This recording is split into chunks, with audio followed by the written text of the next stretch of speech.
안녕하세요. 잘 들리시죠? 네.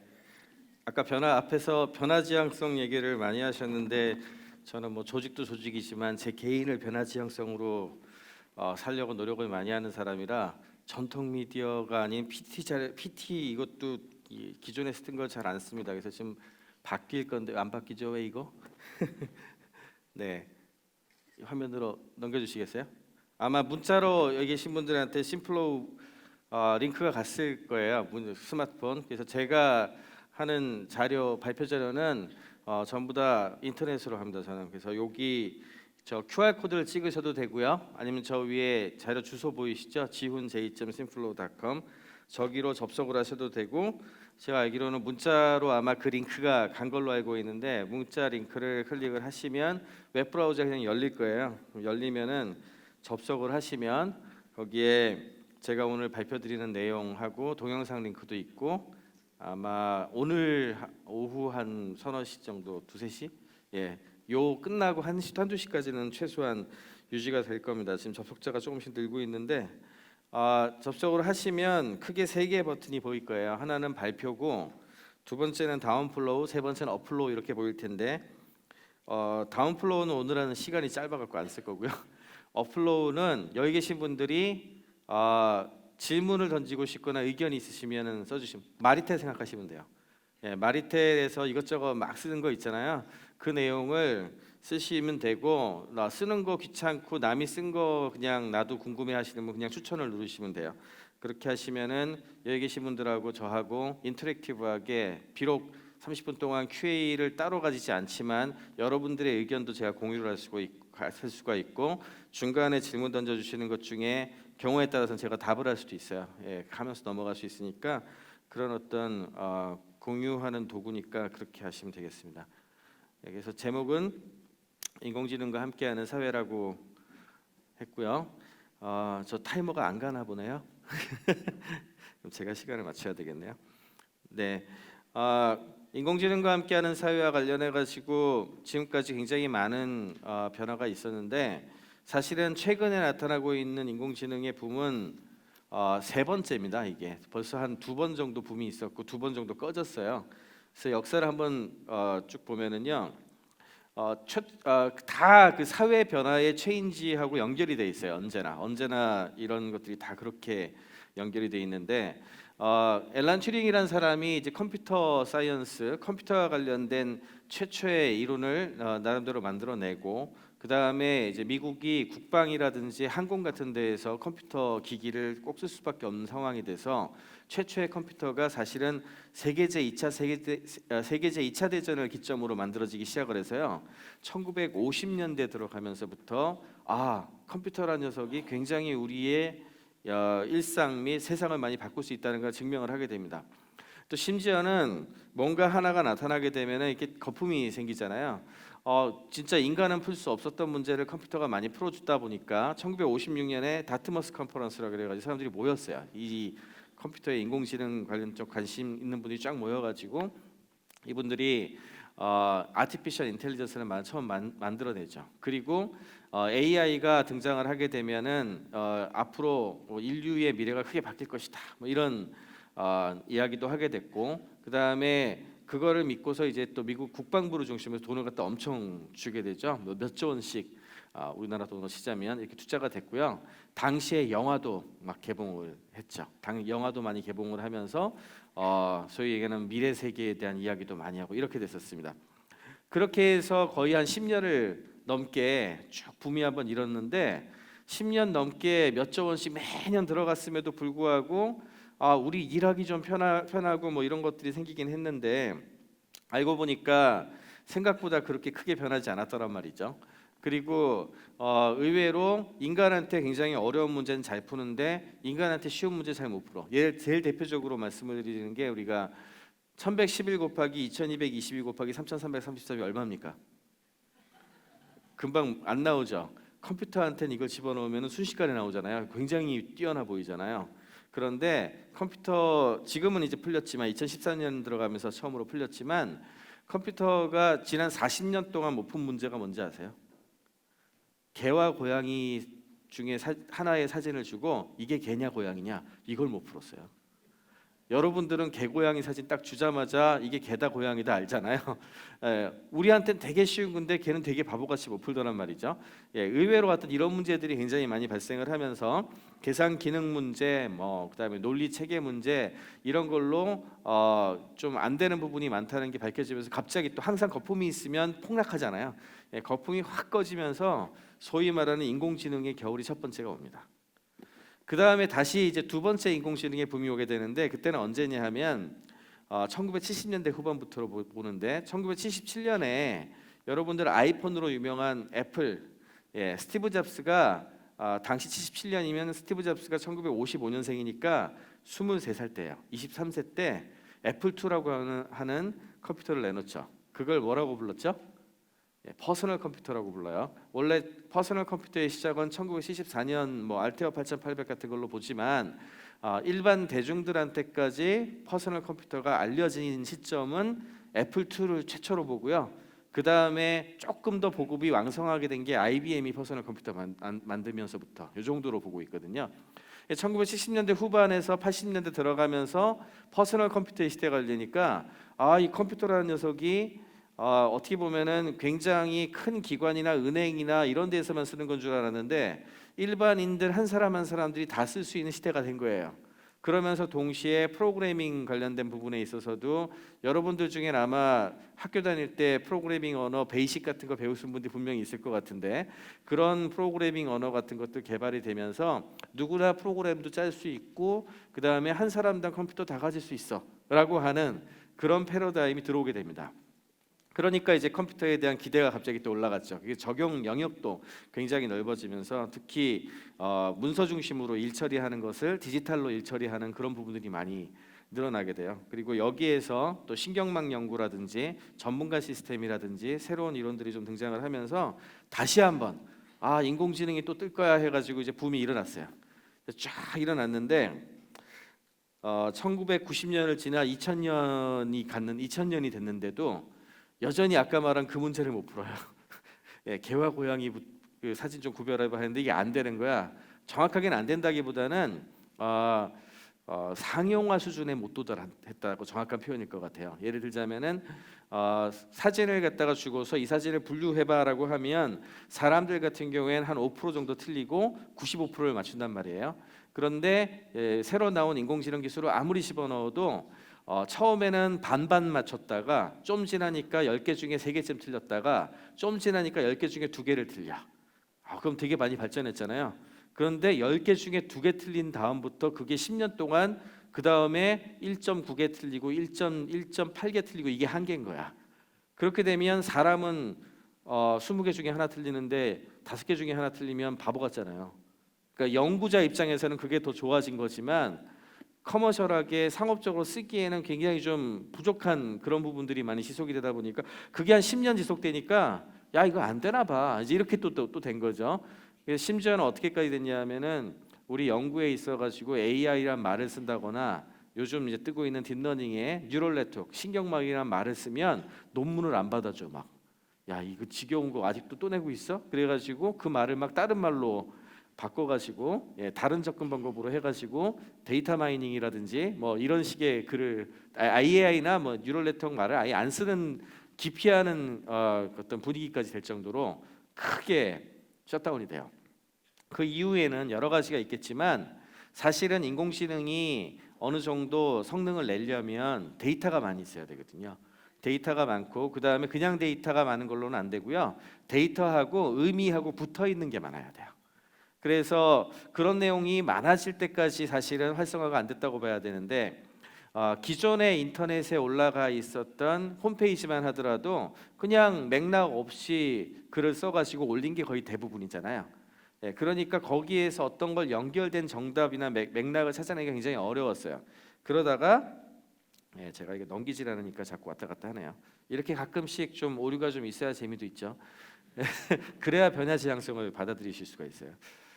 너무 완벽하려 그러면은 아무것도 못합니다.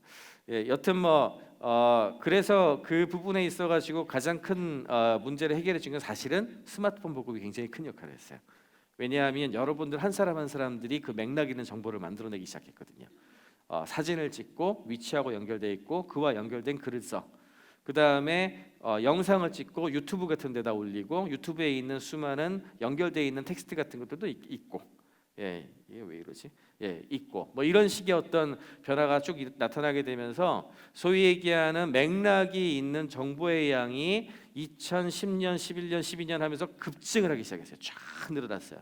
그리고 이 데이터를 바탕으로 해가지고 정리를 하는 사람들이 나왔어요. 그래서 페이페일이라고 스탠포드 대학교에 있었던 친구가 이미지넷 데이터베이스라 그래가지고 답이 있는 거대한 이미지 데이터베이스를 만들었어요. 그러니까 테스트 세트가 딱 나오니까 그 뒤에 또 이 컴퓨터 계산을 할 수 있는 알고리즘들이 딥러닝이라는 게 이제 발전이 되면서 최근에 이른 거예요.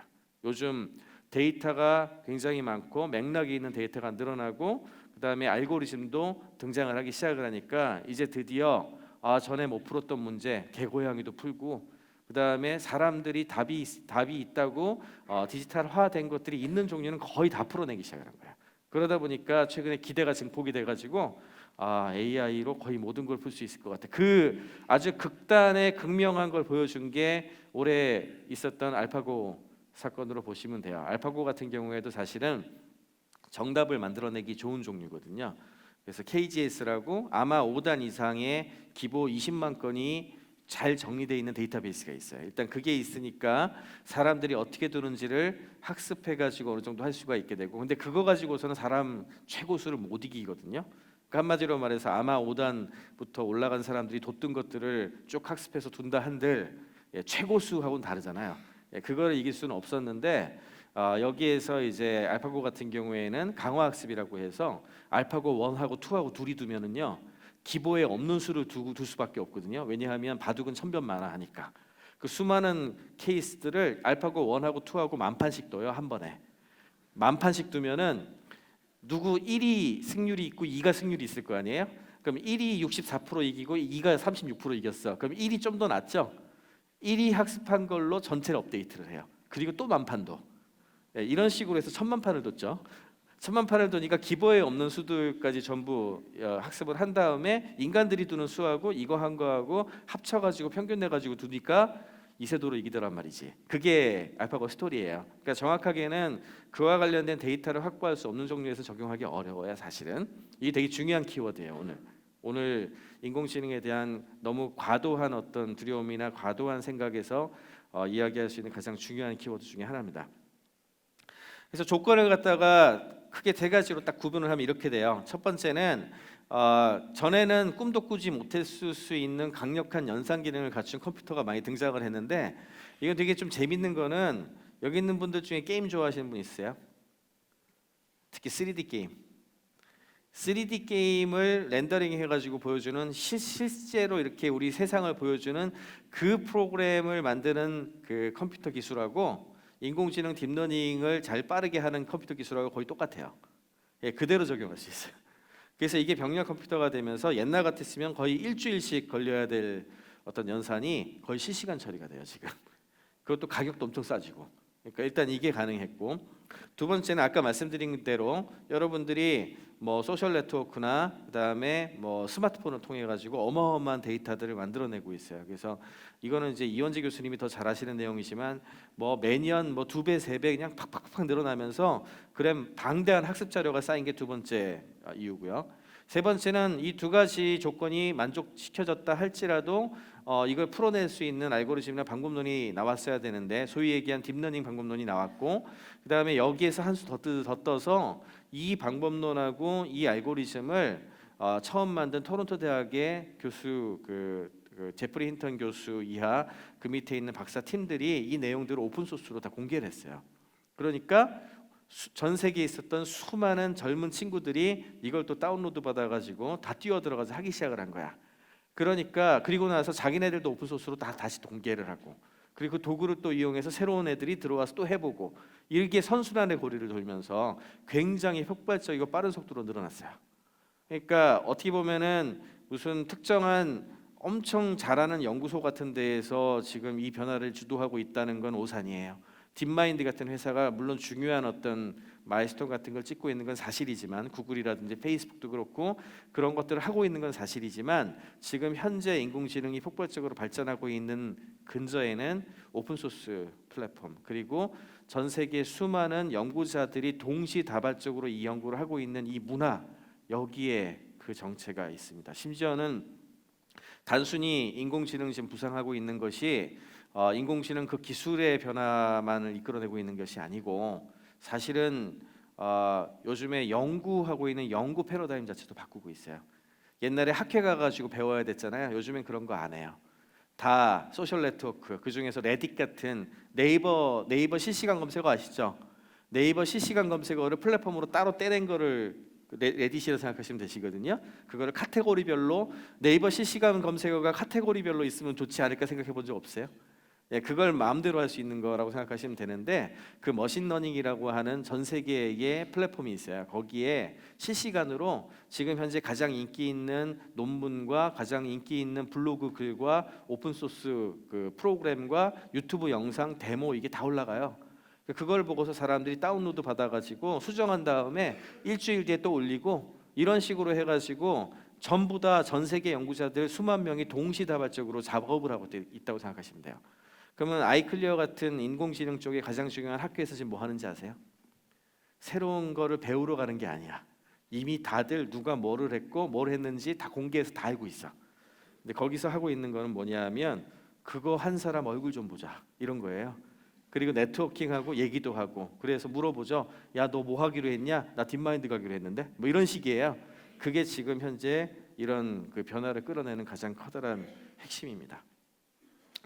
또 한 가지 빼놓을 수 없는 얘기는 이제 IBM 왓슨 얘기를 빼놓을 수가 없는데요. 왓슨은 사실은 지금 주류로 부상하고 있는 어떤 딥러닝 이런 거랑은 조금 차이가 좀 있어요. 그렇지만 왓슨이 중요한 이유는요, 일반인들한테 저 소위 얘기하는 퀴즈쇼에 나가가지고 인공지능이 이 정도까지 왔다는 걸 일단 증명할 수가 있었고, 2011년 말에 이제 진행이 됐습니다.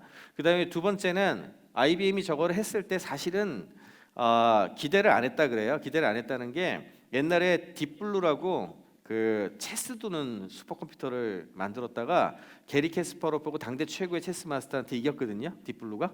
그랬는데 딥블루의 운명이 어떻게 됐는지 아세요? 당시 특히 독일을 중심으로 유럽에서 AI가 우리 인간의 일자리를 뺏어갈 거라는 굉장히 무서운 괴담이 돌았어요. 예, 그런 괴담이 돌기 시작을 하니까 IBM에서 부담을 느낀 거예요. 컴퓨터 브랜드 이미지 관리도 좀 해야 되겠고, 이래서 이게 우리가 이만큼 뛰어나던 걸 보였으면 됐으니 이걸 더 이상 추진하지 말자. 그리고 체스 잘 두는 컴퓨터 만들어 어디가 팝니까? 팔 데가 없잖아요. 그래서 딥블루 팀을 해체를 했거든요. 해체하고 컴퓨터도 그냥 박물관에 놓고 그냥 쭉 넘어가 버렸어요. 마찬가지로 왓슨도 저 제퍼디 쇼, 저 쇼가 50년 된 쇼거든요. 50주년에 저 왼쪽에 있는 켄 제닝스라는 사람이 무려 74주 연속 1등을 했어요. 1년 내내 1등을 한 거야. 얼마나 지겹겠어요, 그죠?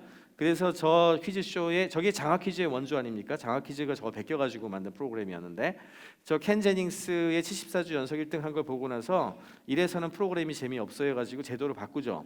5주 연속 1등 하면 왕중왕전에 가라, 이렇게 바꿔버렸어요. 그러니까 이제 더 이상 그런 장기 집권자가 나타나진 않았는데, 저 오른쪽에 브래드라는 사람이 왕중왕전 우승자예요. 그러니까 50주년이 되니까 사람들이 궁금해진 거야. 쟤네들이 붙이면 어떻게 될까?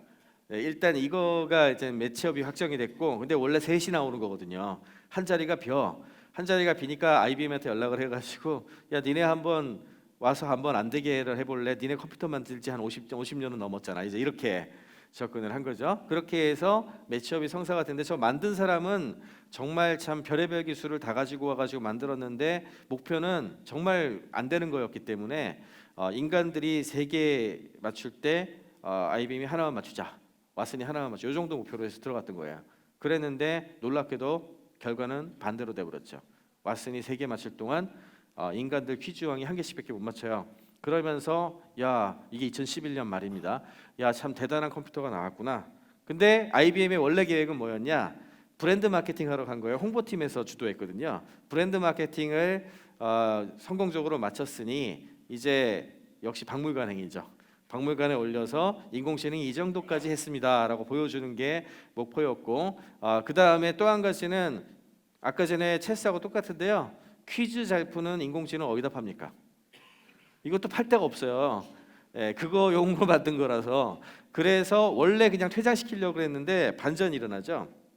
어디서 반전이 일어났냐면 그 퀴즈쇼를 너무 감명 깊게 봤었던 한 병원에서, 이제 왓슨 연구소가 어디 있냐면은 뉴저지주에 있거든요. 요크타운 하이츠라는 도시에 있는데 거기서 멀지 않은 곳에 세계 양대 암센터 중에 하나가 있어요. MSKCC라고 불러요. 메모리얼 슬론 캐터링 암센터라는 데가 있는데 이 암센터에서 연락을 합니다. 야, 나 그 퀴즈쇼 너무 감명 깊게 봤다. 혹시 저거를 모듈처럼 떼내가지고 아이패드 같은 데 붙여서 병원에다가 주면은 우리가 교과서 같은 것도 정보로 주고 논문 같은 것도 정보로 주고 환자 기록 같은 것도 정보로 주고 하면은 의사들을 좀 도울 수 있는 인공지능으로 발전시킬 수 있는 거 아니냐, 이렇게 제안을 하게 되죠. 정답은 모르죠. IBM 해본 적이 없거든요. 그래서 일단은 저거를 모듈화를 해서 QA를 질의응답을 할 수 있는 부분하고 데이터를 익히는 부분하고 이런 걸 쫙 정리를 한 다음에 한번 해봅시다 해가지고 테스트를 한 거예요. 2012년에 그 파견을 보내가지고 한 6개월 동안 전부 다는 할 수 없으니까 폐암하고 간암만 했어요. 폐암하고 간암만 했고, 폐암하고 간암 중에서 중요하게 본 거는 이제 항암제 선택이 되게 어렵기 때문에 항암제 선택에 대한 것만 학습을 시켜가지고 이제 6개월 뒤에 테스트를 해봤어요. 얘가 어느 정도 수준이 됐나. 그랬더니 전문의보다 나은 거야. 그 결과를 아스트로라고 세계 의학 관련된 암 관련된 학회 발표를 했어요. 전 세계 의학계가 발칵 뒤집어졌어요. 그때 갑자기 이제 1등 했었던 이제 소위 얘기하는 그 MD 앤더슨 암센터에서 뒤늦게 연락을 해가지고 야, 우리도 하게 해줘. 근데 쟤네가 한 건 안 할 거야. 이렇게 나오죠. 그래서 백혈병을 걔네가 하기 시작을 했고, 그 다음에 당뇨병으로 유명한 메이오 클리닉 같은 데서 우리는 당뇨병 할게. 그 다음에 심장병 유명한 클리블랜드 클리닉에서 우리는 심장병, 이렇게 된 거예요. 그래가지고 쭉 들어가가지고 전 세계 병원에서 도입을 하기 시작을 했어요. 조금씩. 그러니까 갑자기 IBM에서 야, 우리는 브랜드 마케팅하러 만들었는데 얘가 우리 사업의 미래를 바꿀 것 같아. 2012년에 그걸 이제 깨달은 거예요. 그래서 그때 그 IBM이란 기업의 모토가 바뀝니다. 코그니티브 컴퓨팅이라고 해서 인지 컴퓨팅의 시대가 열렸다 해가지고 그걸로 바꾸고 인공지능 회사로 전환을 하는 결정을 해요. 그리고 1조 원의 돈을 들여가지고 왓슨 그룹이라는 곳에 돈을 넣어가지고 리서치나 또는 어떤 이런 그냥 인공지능 일종의 플랫폼 운영체제로 생각하시면 돼요. 이 일종의 운영체제를 어떤 곳과 협력해서 뭔가를 만들어내야 되니까 그와 관련된 스타트업이나 이런 것들에 또 투자도 할 수 있어야 되잖아요. 그래서 이런 부분들에 투자하고 하는 펀드를 1조 원을 조성을 했어요. 그리고 그 주 타겟이 저기 있는 저 그림에 있는 부분들이에요. 이게 되게 중요한 내용이에요. 사실은 저기 있는 영역들이 보시면 의학 보이시죠? 그다음에 약도 보이고 과학 리서치도 보이고 문서가 굉장히 많이 있는 어떤 뭔가가 보이죠. 저게 뭐 예를 들자면 뭐 회계 관련된 파트라든지 법률, 그리고 뭐 세무 세금 관련된 거, 이런 거 생각하시면 돼요. 저 파트들의 공통점이 뭔지 아시겠어요? 제가 아까 말씀드린 거하고도 관계된 얘기인데, 저도 사실은 인공지능 쪽으로 하는데 의학 영상 쪽을 주로 해요. 의학 영상 쪽은 지금 세계 1위 기록을 내고 있습니다. 제가 하고 있는 그룹에서. 이게 왜 그런지 아세요? 디지털화된 데이터가 전문가의 감수에 의해서 나름대로 정답이라고 하는 컨텍스트가 연결되어 있는 것이 많아요. 그런 거는 이 기술이 들어가서 되게 쉽게 접목돼요. 무슨 말인지 이해가 되세요? 그리고 로직이 복잡하고 논리적으로 처리를 해야 되는 어떤 그런 부분들이 많고, 정답이 나름 명확한 케이스, 이런 것들이 인공지능이 들어가서 하기 좋은 영역이에요. 그런데 이 영역이 아까 전에 말씀드린 것처럼 1111 곱하기 2222 곱하기 3334 금방 안 나오죠. 그게 왜 금방 안 나오냐? 그런 거 잘하는 애들 공부 잘하는 애들이잖아요. 암산 잘해갖고 쉽게 말하면, 그죠? 그러면 그게 왜 인간한테 어렵죠? 인간은 이런 두리뭉실한 상황에서 위험 회피하고 생존에 최적화돼서 진화를 했거든요. 그래서 사실은 그렇게 논리적인 것들은 공부도 많이 해야 되고 연습도 많이 하고 해야 돼서 고등교육을 받고, 그 다음에 틀리면 피도 눈물도 없이 명확하게 잘해야 되는 종류들의 일이잖아요. 저거, 그렇죠? 전문가들의 일이라고 부르는 종류잖아요. 저게. 그런 것들이 인간한테 어려운 일이라고 판정을 했기 때문에 저거를 소위 말하는 소수의 전문가들 라이센스를 줘가지고 관리한 직업들이에요. 그것도 동일하죠. 무슨 말인지 이해가 되세요? 예, 이런 부분들이 인공지능이 접목해서 성과를 가장 많이 낼 수 있는 영역이에요. 그럼 반대로 얘기해 볼까요? 어려운 게 뭘까요? 두루뭉실하고 사람의 정적인 감성적인 거에 의해 가지고 뭔가 결정해야 되고 이럴 수도 있고 저럴 수도 있고 한 거하고 그 다음에 데이터가 많지 않은 거, 그 다음에 디지털화돼 있지 않은 거 이런 종류 있죠. 이런 종류들은 인공지능이 들어가서 인간들이 하고 있는 성과 비슷한 걸 내기가 되게 어려워요. 지금 말씀드린 그 플로우를 보시면 이해가 되시죠? 그와 관련된 일이 비영리에 많아요. 그래서 희망적으로 말씀을 드리면 인공지능이 많이 보급되는 인공지능과 함께하는 사회가 되면 비영리 쪽에서 해야 될 일들, 비영리와 관련된 종류와 연관된 일들을 하는 사람들의 시대가 될 거고 그게 많아질 거예요. 이게 희망적인 얘기고요. 쉽게 말하면 여러분들이 하시는 영역에서는 쟤네가 들어와서 할 게 별로 없다는 얘기에 다르게 표현하자면 그건 희망적인 얘기고요. 근데 모든 일이 희망적인 얘기 같지만 반대의 의미도 항상 가져요. 반대의 의미가 뭔지 아시겠어요? 결국 일자리가 이 관련된 쪽 위주로 할 거라서 여러분들이 자리 잡은 거에 젊은 애들이 쫙 들어와 가지고 다 경쟁할 거예요. 그럴 거기 때문에 그 사람들과의 경쟁이 피치 못하게 일어날 거다라는 건 되려 더 좋은 얘기 같지만 반대로 생각하자면 지금보다 훨씬 잘하지 않으시면 안 될 거예요. 왜냐하면 이와 관련된 일들을 하는 사람이 늘어날 거거든요. 이렇게 이해를 하시면 돼요. 그 이후에 이제 그 사실은 글로벌 ICT 기업들이 이걸 다 파악을 했죠. 2013년, 14년 되면서 토론토 대학 저 사실은 이야기를 하자면 1시간 내내 해도 모자라는데 젠 프린턴 교수 저걸 이끌었던 이게 캐나다에서 10년 동안 정부 설득해가지고 돈 받아가지고 $1000, 100억 정도 1년에 10억씩 해가지고 지금 이 변화를 끌어냈거든요. 그래서 캐나다한테 잘 돼야 되는데 2004년에 시작해서 그게 2013년에 끝났어요. 그 전 세계를 바꾸는 걸 만들어 놨는데 구글이 제프리 인턴 포함해 토론토 대학의 모든 팀을 수천억을 주고 데려와 버렸어요. 캐나다 정부는 미국한테 굉장히 좋은 일을 해준 거죠. 미국의 구글이라는 기업한테 어떻게 보자면 그 다음에 그 그룹에 있었던 그 얀느컨 같은 경우에도 저 양반은 제프리 인턴과 함께 양대산맥이었거든요. 뉴욕 대학 교수예요. 구글이 저렇게 하니까 페이스북 가만히 있을 수가 없잖아요. 가가지고 야, 넌 우리한테 와줘. 그랬더니 저 양반은 나 프랑스 사람인데 난 프랑스로 갈래. 그러니까 조건은 하나, 프랑스 파리에다 헤드쿼터를 해줘. 그래가지고 파리에다 만들어줬죠 지금. 그래가지고 이렇게 옮겨 갔고요. 그 다음에 뭐 구글에 원래 자리 잡고 있었던 구글의 무인자동차 프로젝트도 많이 진행을 했었던 앤드류 융 교수는 중국의 바이두가 꼬셔가지고 데려가 버렸고 뭐 이런 식으로 소위 말하는 인재 전쟁이 일어나고 사람들 왔다 갔다 하면서 여기 2013년, 14년에 있었던 일이에요. 2, 3년 전에. 그래서 이미 글로벌 ICT 기업들은 전부 다 이 시대의 변화를 감지를 하고 대비를 하고 있었어요. 그리고 나서 3, 4년 지나니까 그러니까 알파고 같은 게 나왔다라고 생각을 하시면 됩니다. 질문이 하나도 없네. 234명이나 접속을 했는데 이건 이제 저희가 하고 있는 영역인데요. 잠깐 소개만 하려고 보여드리는 건데 저 왼쪽에가 이제 결핵 사진인데 저 빨간색으로 동그라미 친 게 의사가 보고 여기 결핵이 있어라고 판독한 동그라미고 오른쪽에 있는 게 이게 이제 학습을 해가지고 이제 컴퓨터한테 결핵이 어디든지 그려봐 해서 이제 그린 게 오른쪽의 맵이에요. 굉장히 일치하죠. 심지어는 요즘에는 의사보다 훨씬 나아요.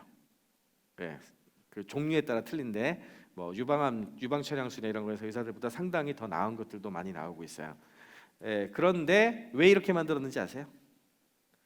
저렇게 해가지고 제가 진단까지 하라고 그러면 의사들이 채택을 안 할 거거든요. 저거를 도구로 만들어 줘야 되겠죠. 그래서 일반 엑스레이 영상에다가 의사가 판독하기 좋게 이렇게 오버레이를 해가지고 보여주는 방식으로 합니다. 쉽게 말하자면 우리 사회와 잘 접목해서 만들어낼 수 있는 상호작용이나 디자인을 잘하는 게 또 굉장히 중요해요. 그 다음에 이제 로봇에 대한 얘기를 하는데 로봇의 역할에 대해서는 그동안 전통적으로는 로봇을 크게 둘로 구분을 했어요. 산업용 로봇하고 서비스 로봇, 집에서 쓰는 로봇하고 공장에서 대량 생산할 때 쓰는 로봇하고 이게 이렇게 크게 두 가지가 있다라고 판정을 했었는데 이 이야기만 해도 오래 걸리니까 이건 그렇게 있다는 정도만 아시고요. 새로운 카테고리가 인공지능 기술이 등장을 해요. 그게 소셜 로봇이에요. 그러니까 무슨 말이냐 하면 사람들하고 대화도 하고 나름대로 어떤 인풋도 하고 이렇게 되면은 사람들의 이야기를 듣고 응대하는 그 자체가 되게 중요하니까 사회적 기능을 갖춘 로봇으로 하드웨어 디자인을 다시 해야 되거든요. 일 잘하는 로봇은 힘이 세야 되니까 굉장히 정확하게 딱딱딱 맞춰가지고 하는 식으로 만들어야 되고 그 다음에 서비스 로봇 같은 경우엔 특화된 기능을 잘 수행하도록 하드웨어를 만들어야 돼. 예를 들면 청소 잘하는 청소 로봇을 만들지 이렇게 해야 되거든요. 그런데 소셜 로봇 같은 경우에는 사람들과의 응대가 중요하니까 생겨먹은 게 너무 험악스럽거나 인간과 눈을 못 맞춘다든지 이런 곤란하잖아요. 그러니까 그런 디자인 요소가 들어가가지고 형태가 좀 바뀌어요. 예, 그런 식의 것들이 많이 늘어나는 것이 또 하나의 변화입니다. 질문 하나 왔네. 한국의 IT 기업은 어떻게 하고 있나요? 제가 이 이야기를 2013년부터 했는데요. 진지하게 받아들이기 시작한 건 알파고 이후예요. 그러니까 3년 가까이 헛소리만 하고 다니다가 이제서야 시작을 했는데 스타트 라인이 늦었죠. 예, 대기업은 스타트가 되게 늦었다 생각하시면 되고 다행인 거는 스타트업들 같은 경우에 좀 미리 시작한 친구들이 좀 있었어요. 특히 의학 영역 쪽에서. 그래서 이 친구들은 좀 세계적인 수준에 와 있습니다. 1분밖에 안 남았네. 예, 뭐 그래서 마지막 정리 쪽을 쭉 할게요. 이런 식의 변화가 있으면 일자리 문제를 자꾸 얘기를 합니다. 그럼 일자리가 어디로 갔냐는 질문에 대해서는 크게 기계와의 경쟁이라는 책에도 나오는데 세 가지로 얘기를 해요. 순환론자, 심체론자, 노동의 종말론자. 별의별 해석이 다 있지만 반박을 하자면 언제나 신기술이 일자리 없앨 거라고 했지만 새로운 일자리는 항상 생겼어요. 그리고 인간의 사회가 생산성이 지속적으로 증가하고 생활 수준이 계속 올라갔지 실업이 그다지 장기적인 문제가 된 적이 없어요. 역사에서. 그런데 문제는 뭐냐? 산업혁명만 하더라도 우리가 혁명이라고 얘기하지만 대략 한 100에서 150년 가까이 지속된 혁명으로 본단 말이에요. 우리 1, 2차 산업혁명 같은 경우에. 근데 지금 나타나고 있는 이 변화가 좀 속도가 빨라요. 그게 가장 큰 문제야. 그러니까 한마디로 말해서 지금 현재의 그 노동 환경 변화의 속도가 너무 빠르니까 그와 관련된 것들을 정책이 됐든 뭐가 됐든 이 쇼크를 좀 흡수할 수 있는 사회적 합의나 내용들이 좀 들어가주지 않으면 안 된다는 거. 그런 정도의 내용이지 중장기적인 거로 봤을 때에는 아마도 다 새로운 일자리하고 새로운 리포메이션이 일어날 거예요. 기계와의 경쟁이라는 책이 제가 번역한 책이기도 합니다. 2012년에 나왔는데 여기에서 되게 중요한 이슈들을 제기를 하고 이야기가 여러분들한테 드릴 수 있는 생존에 대한 제일 중요한 얘기일 것 같아요. 이 존 엘리의 전설이라는 게 여기 소개가 됩니다. 그리고 딥블루하고 게리 캐스파로프의 체스 제고수 문제, 암전문의하고 아까 왓슨의 문제 이거를 같이 엮어가지고 말씀드릴게요. 존 엘리의 전설 잠깐 애니메이션 하나 보고 갈게요.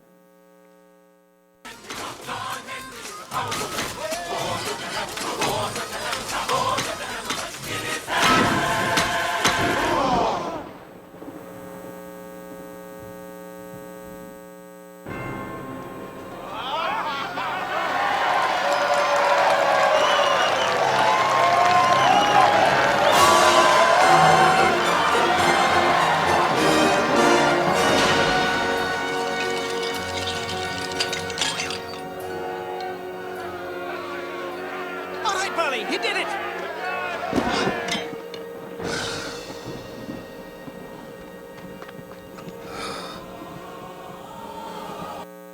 네, 딱 보기에도 디즈니스럽죠. 예, 디즈니 애니메이션인데요. 이게 실화입니다. 실화. 존 엘리라는 사람이 19세기 말에 산업혁명 시대에 살았던 사람인데 당대 최고의 힘센 사나이였어요. 세계에서 가장 힘센 사나이. 이 친구가 저 일을 했었는데 하루는 사장님이 그 기계 데모를 본 거예요. 터널 뚫는 기계. 아까 전에 부러져가지고 둥그르르 기어 나온 거 보셨죠? 그 기계가 터널 뚫는 기계거든요. 그 기계 데모를 보고 있는 걸 보고 나서 동료들이 와가지고 도넬리한테 걱정을 합니다. 저 기계가 도입이 되면 우리 일자리가 다 뺏기지 않을까 걱정을 하니까 조넬리가 사장님한테 가서 딜을 하죠. 사장님 저 기계하고 나하고 대결을 하게 해달라. 그래서 24시간 동안 이 터널 뚫기를 해서 만약에 내가 이기면 우리 동료들의 일자리를 지켜달라. 사장님이 그래, 좋다. 한번 그렇게 한번 해봐. 이렇게 한 거예요. 그래서 그 결과가 놀랍게도 아까 보여드린 대로 존 헨리가 이겼어요. 그리고 옆에 기계가 부서졌죠. 근데 아까 쓰러지는 거 보셨죠? 그리고 어떻게 됐게요? 그러고 죽었어요. 심장마비로 죽어. 저기서는 아름답게 뭐 대화도 좀 하고 그러는데 뭐 어쨌든 이렇게 됐어요. 이게 아이들 동화로도 있고요. 존 헨리의 전설이 동화로도 있고요. 디즈니 애니메이션까지 만들어졌고. 왜 그런지 아세요? 이 교훈이 뭐게요? 사실은 지금 앞에 이야기를 많이 해가지고 여러분들은 교훈을 다른 걸 이야기하실 수 있는데 애니메이션하고 동화책의 교훈은 뭘까요? 동료를 사랑하는 마음이에요. 내가 저렇게 무리를 해서도 죽어갈 정도가 됐음에도 불구하고 이 동료들의 이걸 지키기 위해서 이거를 그려낸 거거든요. 진짜 교훈은 뭘까요? 경쟁하면 안 되지. 1111 곱하기 2222 곱하기 3333을 내가 컴퓨터보다 빨리 풀 거랑 뭐가 달라요 저게? 무슨 말인지 이해가 되세요? 비슷한 맥락인데요. 게리 캐스파로프가 딥블루한테 1승 1무로 집니다. 지고 나서 이세돌은 저런 얘기를 안 했는데 게리 캐스파로프한테 직구준 기자가 가서 질문을 했어요. 야, 세계 최고의 체스 최고수가 누구라고 생각하냐? 딥블루냐 너냐? 그랬더니 게리 캐스파로프가 자존심이 세가지고 더 그렇게 얘기를 했겠지만 딥블루가 실수를 안 하더라. 그래서 내가 1승 1무로 종합전적에서 졌는데 제가 두는 수가 생각보다 그렇게 창의적이고 멋진 수는 별로 없었어. 그러면서 뭐라 그랬냐 하면 쟤랑 나랑 편먹고 두면 제일 잘 될 것 같아라고 얘기를 하죠. 그 다음에 두 번째, 암전문의하고 왓슨하고 누가 좋은 의사일까요? 최고의 명의는 왓슨 쓰는 의사죠. 왓슨 쓰는 의사지. 예, 그걸 써가지고 그러면 이제 의사의 역할이 달라지죠. 예를 들자면 환자들하고 공감도 하고 설명도 좀 해주고 예, 불쌍한 것들 공감도 좀 해주고 컴퓨터는 그러지 못하거든요. 무슨 말인지 이해가 되시죠? 역할이 달라지는 거예요. 인간이 기계의 경쟁 상대니까 그거에 대해서는 그렇지 않다라고 저는 생각을 합니다. 시간이 지나서 그 뒤에 사이보그 얘기도 있고 그다음에 철학에 대한 얘기도 있고 인간은 이란 무엇인가에 대한 얘기도 있고 한데 이 이야기는 넘어가겠습니다. 마지막으로 질문 2개 더 있고 예, 이야기를 하고 싶어요. 결국에는 비영리도 똑같고요. 인간과 인공지능의 관계는 그냥 도구로서의 AI는 잘 쓰면 돼요. 예, 잘 쓰고 우리 대신에 우리의 역할의 상당수는 뺏어갈 수 있으니까 아마 새로운 직업들은 많이 등장을 할 것이고 같은 일을 하는데 필요로 하는 사람 숫자는 좀 줄어들 거예요. 예, 그거는 가능할 건데 AI 지배를 얘기하기는 아직까지는 뭐 이제 좀 먼 얘기고 그리고 저런 상황이 닥친다고 해서 인간이 벌써 할 수 있는 게 없어요. 그러니까 그거는 저는 별로 상정하지 않고 있고요. 결국에는 인공지능하고 인간이 그냥 같이 살아가는 사회가 될 텐데 우리의 아레나 롤을 좀 다시 잘 정의를 하고 잘 쓰면 됩니다. 너무 두려워하실 필요는 없다. 그 얘기를 하고 싶어요. 인공지능이 우리 삶을 실제적으로 영향을 미치는데 얼마나 걸리냐? 의사의 지위가 지금과 같지 않은 시기 5년에서 10년 이거는 이제 종류에 따라 달라요. 의학 같은 경우에는 5년에서 10년 뒤면은 지금처럼 내과 같은 경우에 의사들의 그 일이 많이 필요하지 않을 수는 있을 수도 있어요. 그렇지만 그 직업이 사라지진 않을 거예요. 역할이 좀 달라지겠죠. 대신에 이과대학에서 사람을 뽑을 때 이미 이과대학 같은 경우에 이런 혁신을 하고 있는데 옛날엔 머리 좋고 논리적으로 잘하고 뭐 이런 애들이 중요했다면 지금 이런 시대가 된다면 뭐가 더 중요하겠습니까? 사람의 아픔을 느끼고 의사 본연에 우리가 생각했었던 그런 부분들이 더 중요해질 수 있어요. 그래서 그런 거에 대한 생각들은 좀 해야 되겠죠. 그리고 법률이라든지 데이터 가지고서 빨리빨리 정확하게 해낼 수 있는 것들 같은 경우에는 아마 영향을 좀 빨리 미칠 거고 그렇지 않고 아까 말한 대로 원래가 별로 데이터도 없고 사람들이 다 해서 이렇게 공감을 중심으로 돌아가는 종류는 10년, 20년이 지나도 안 될지도 몰라요. 예. 인공지능 기반으로 펼쳐진 새로운 세상은 언제쯤이냐? 같은 질문인데 지금 이미 시작되고 있고요. 앞으로 한 3, 40년 동안 계속해서 여기저기에서 보이면서 조금 늘어나는 식으로 되는 거지 A라는 세상이 갑자기 B라는 세상으로 바뀌는 일은 생각보다 잘 없습니다. 예, 그렇게 말씀드리고 마치겠습니다. 고맙습니다.